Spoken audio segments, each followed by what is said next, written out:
Welcome to Grave Whispers. I've sifted through case files, newspaper clippings, and overlooked details to piece these stories together. Some of the cases you'll recognize, others you may not have heard of, but all hold something worth uncovering. What I've found isn't always neat, and it isn't always complete, but it's real. And now, it's yours to hear.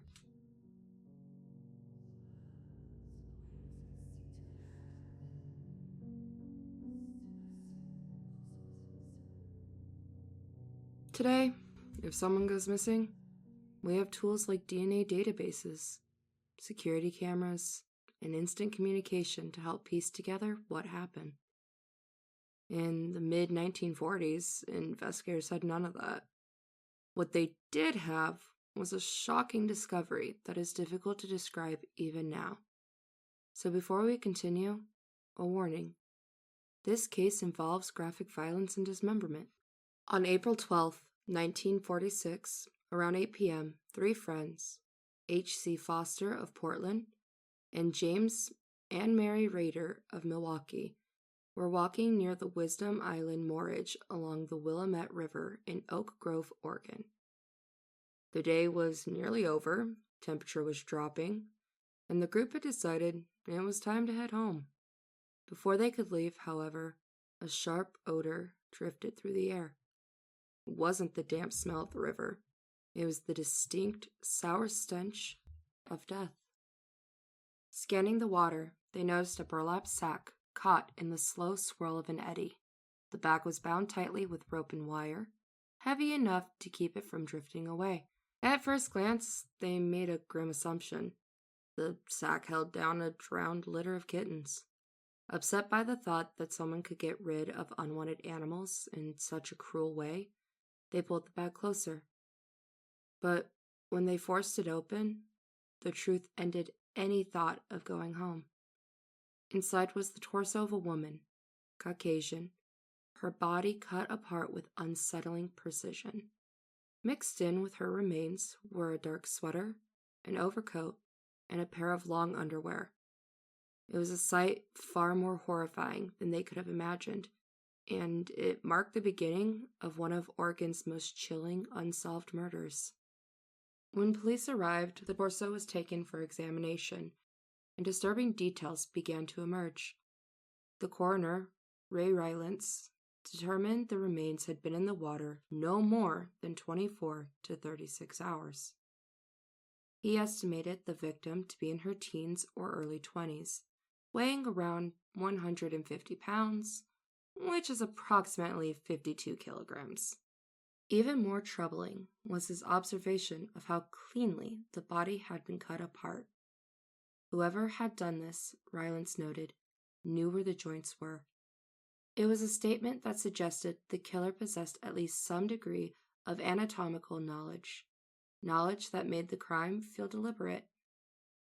Not long after Rylance's report, the torso was examined again, this time by Dr. Warren Hunter, a pathologist from the University of Oregon. His findings both confirmed and contradicted what had been said. Like Rylance, he believed the torso had been in the water no more than 36 hours, but Hunter also noted something far more troubling: burn marks on the lower torso, suggesting the victim had been tortured, possibly with a blowtorch. Where Rylance had described a young woman in her late teens or early 20s, Hunter painted a different picture. His examination concluded the victim was middle-aged, around 50 years old, and stood between 5'2" and 5'4", roughly 157 to 162 centimeters. She would have weighed about 140 to 150 pounds, around 64 to 68 kilograms. By the time these findings were made public, though, newspapers across the country had already carried out the first estimate of a teenage victim. That headline brought a flood of frantic calls from parents desperate to know if the body in the river was their missing daughter. The following day, April 13th, 1946, another sack was discovered. This one bound with telephone wire and weighed down with sash weights. Inside were the woman's arms and her right thigh. Her hands and feet, however, were missing and would never be found. The burlap bundle had been pulled from the water by tugboat operators roughly 6 miles downstream, about 9.5 kilometers, from where the torso was first located.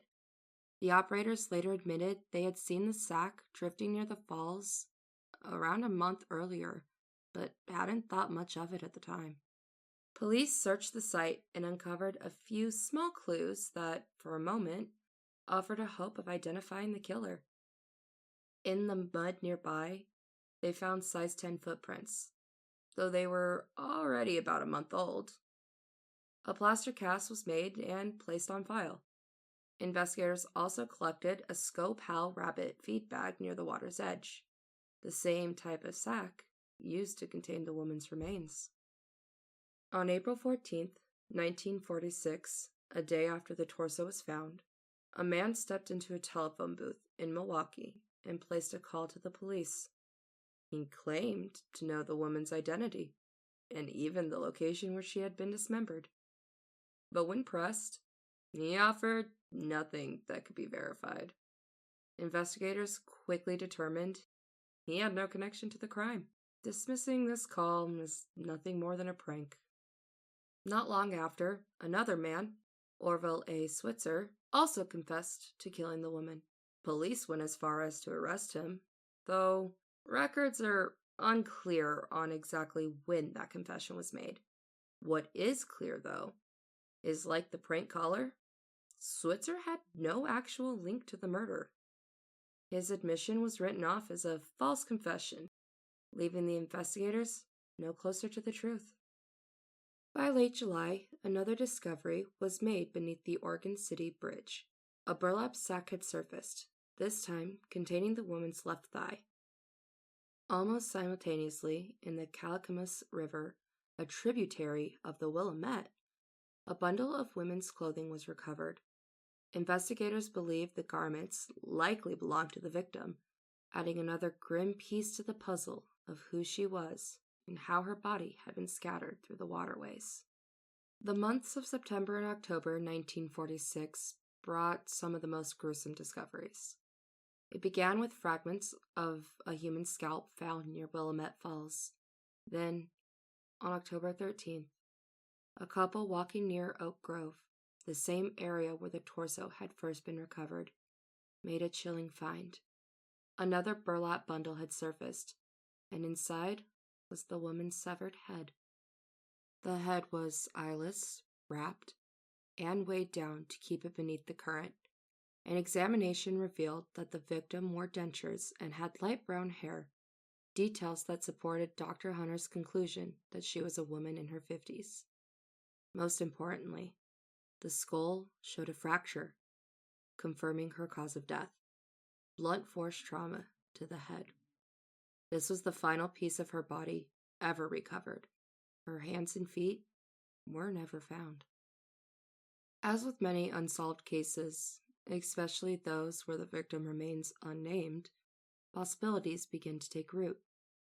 The lack of answers leaves space for theories to form, each one trying to give the woman in the river a name, a story, and a life beyond the fragments that were found.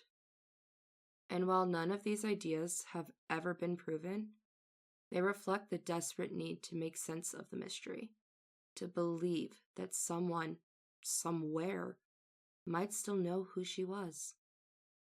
One of the names considered was that of 47-year-old Marie Nestos. She had vanished in August of 1945, nearly 8 months before the torso surfaced in the Willamette. On paper, she seemed to fit. 5'2", 120 pounds, with brown hair. Case files even noted how closely she resembled the victim. But in the end, no evidence linked her disappearance to the remains in Oregon. Without that connection, investigators dismissed her as a possibility, leaving her case unresolved and the Jane Doe still without a name. Another possible match was Bessie Carol Nevins, a woman in her early 50s who vanished on July 10, 1943. She had left Los Angeles, California, with a man who claimed to be her cousin, supposedly on her way to a ranch in Oregon. After news broke that the Jane Doe was not a teenager, but a woman in her 50s, Bessie's sister, J.L. Wilson, raised the alarm. On April 16, 1946, less than a week after the torso was discovered, Wilson wrote a letter to Acting Chief Leon V. Jenkins in Portland. Unlike many other letters received at the time, hers stood out. It included Bessie's age and physical description, details that aligned closely with the remains. So the police kept it on file. Jenkins encouraged Wilson to file a missing persons report in Los Angeles, but beyond that, Bessie's name fades from the record. She was never formally ruled out, yet she was never pursued further either. Another name considered was Eva Linder Pinko. In November of 1944, her home was completely destroyed by fire, and after that day, she was never seen again. Eva's life had already been marked by trouble, a short, violent marriage that ended in divorce, and a reputation for loud arguments that often spilled into the street. By the time she vanished, she was living with a male coworker, trying to rebuild after the chaos. On the surface, she seemed to match the Jane Doe. Eva was in her 50s, wore dentures, and even had a glass eye. Details that the investigators took seriously when the remains began to surface in Oak Grove. For a time, the theory held weight, but eventually she was ruled out. Forensic reports showed that the victim still had both of her natural eyes at the time of death. That one fact erased Eva as a possibility, leaving her disappearance its own mystery, separate from the woman in the river. Marion Coffey was another name investigators considered.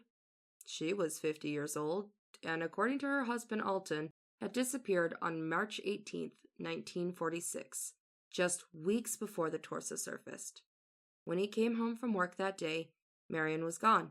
Alton claimed this wasn't unusual, saying she had vanished many times before. Marion was known to frequent taverns, including the Tillicum Tavern on what is now Beaverton-Hisdale Highway, often in the company of men, despite having a jealous husband. After the torso was found, Alton even showed a newspaper article about the discovery to the tavern owner, remarking, "I think this is Marion." On April 26th, he filed a police report, providing her description: about 5'4", 140 pounds, with very dark, almost black hair, brown eyes, glasses, and false teeth. She also had surgical scarring from a partial hysterectomy or possible C-section.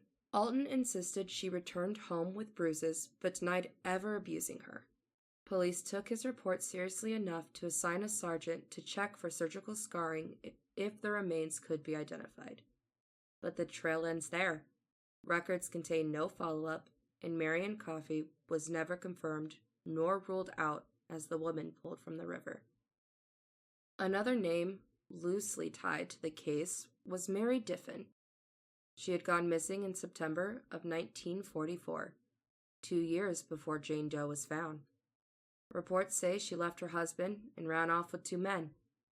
When news of the body parts in the river reached him, her husband suggested the remains might be hers. He even admitted he had once told her he would kill her if she ever left. Despite that suspicion, no real evidence was ever produced to link Marie to the victim in Oak Grove. Her disappearance remained its own unsolved story, while the Jane Doe remained unidentified. Perhaps the most controversial name tied to the Oak Grove Jane Doe is Anna Schroeder. In the late 1920s, Anna was at the center of a scandal that rocked the Portland Police Department. She had been involved in a long affair with Lieutenant William Bruning, and when their relationship collapsed in 1929, it did so violently. In one argument, Bruning jumped on her and broke several ribs. Anna sued him for alienation of affection and hinted she had even more damaging evidence, a so-called Little Black Book. It was said to contain details of corruption inside the police force. What followed was a campaign of intimidation. Bullets were fired through her window, bricks were thrown, her car vandalized. The threats came, but little was ever done to protect her. By the mid-1940s, she had largely disappeared from public life.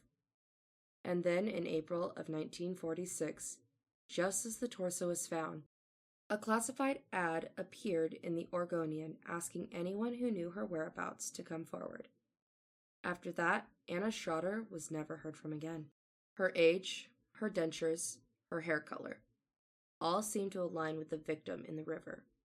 She would have been 54 in 1946, right in the range the forensic examiners gave. And yet investigators at the time showed little interest in pursuing the connection. Crime writers since have argued she may have been silenced, her body left in the Willamette to erase what she knew. If true, the mystery of Oak Grove Jane Doe may have been tied not just to a killer, but to the corruption of the city itself. These women gave shape to the possibilities, but none ever gave her a name. Each lead faded, each file closed without answers. The case lingered in the background, one of those tragedies remembered only by the families who feared the victim might be their own. But history has a way of circling back. In recent decades, countless cold cases have been reopened, some solved with DNA, others with fresh eyes on forgotten files. It was with this same hope that investigators returned to the Oak Grove Jane Doe in 2004, nearly 60 years after her remains first surfaced in the Willamette River. In 2004, the Clackamas County Sheriff's Office reopened the Oak Grove Jane Doe investigation. Nearly 60 years had passed, but the hope was that new techniques and fresh attention might finally bring answers. Across the country, other cold cases were being revived with DNA testing, and some were even solved.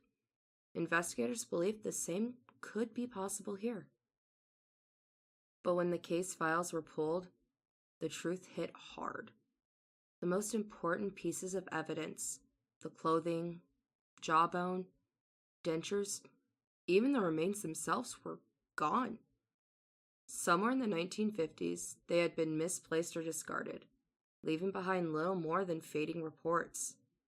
By 2017, Sergeant John Krumenecker admitted that without physical evidence, modern forensic testing was impossible. The reopening had shined a light back on the case, but it could not bring the victim any closer to justice. The woman pulled from the Willamette River in 1946 remains nameless, and her murder unsolved.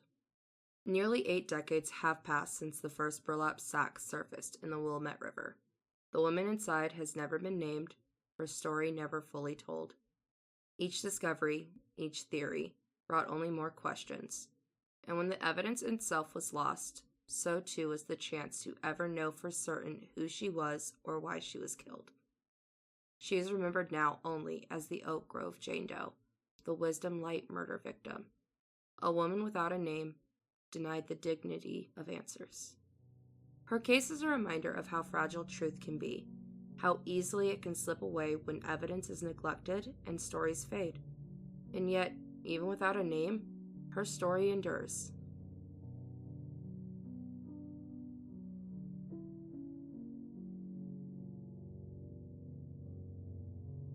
Thank you for listening to Grave Whispers.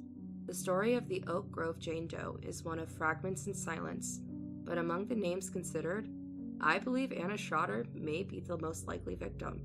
Her disappearance, ties to scandal, and the timing all seem to fit. But the truth has been lost for decades, and we may never know for certain. I'd like to hear what you think.